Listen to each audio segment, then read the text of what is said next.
नमस्कार दोस्तों, स्वागत है आपका हमारे चैनल पर, जहां हम आपको पौराणिक कथाओं और अद्भुत रहस्यों की जानकारी देते हैं। आज हम बात करेंगे भगवान शिवजी के सर्वेश्वर अवतार की। यह अवतार उन्होंने क्यों लिया और इसके पीछे क्या कथा है। इस अद्भुत कहानी को जानने के लिए हमारे साथ अंत तक जुड़े रहिए। भगवान शिवजी ने सर्वेश्वर अवतार क्यों लिया था। हिंदू धर्म में भगवान विष्णु ने बहुत सारे अवतार लिए और उनके हर अवतार के पीछे कोई न कोई वजह जरूर रही है। आज हम बात करेंगे उनके नरसिंह अवतार के बारे में।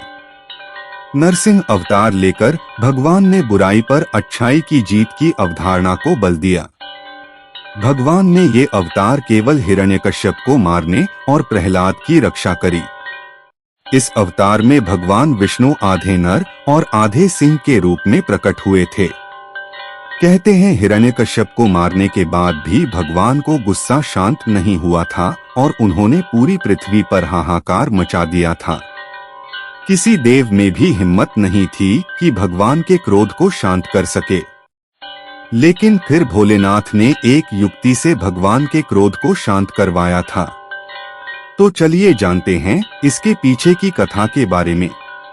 पौराणिक कथा के अनुसार जब हिरण्यकश्यप ने कठोर तप करके ब्रह्मा जी से वरदान प्राप्त किया था कि वे न कभी मनुष्य से मरे, न जीव से, न वे धरती पर मरे व न आकाश पर, न किसी अस्त्र न ही शस्त्र, न दिन में व न ही रात में, और न वे बाहर मरे व न ही अंदर।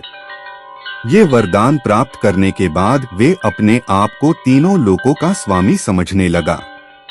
उसने सबको यह बोल दिया कि विष्णु भक्ति छोड़कर केवल उसी का नाम जरा जाए। कुछ समय बाद जब उसके घर प्रहलाद का जन्म हुआ तो वह भगवान विष्णु का परम भक्त हुआ।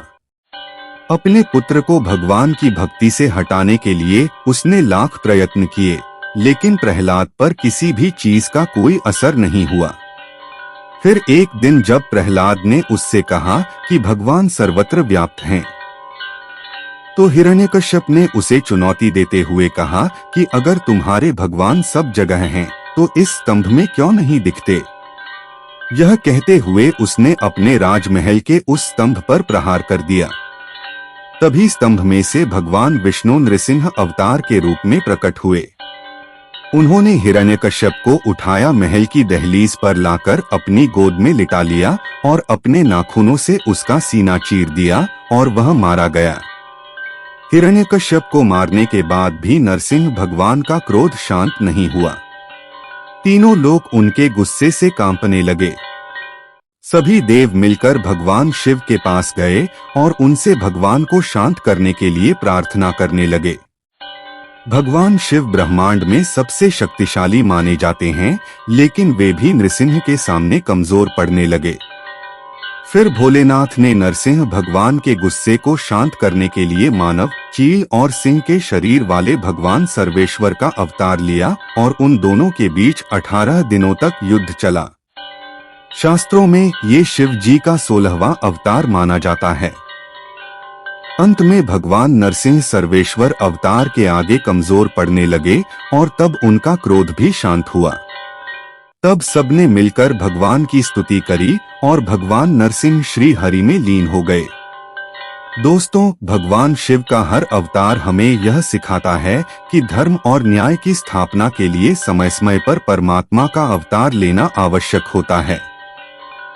अगर आपको यह कहानी पसंद आई हो तो हमारे चैनल को सब्सक्राइब करें, वीडियो को लाइक करें और अपने दोस्तों के साथ शेयर करें। अगले वीडियो में फिर मिलेंगे एक नई पौराणिक कथा के साथ। धन्यवाद।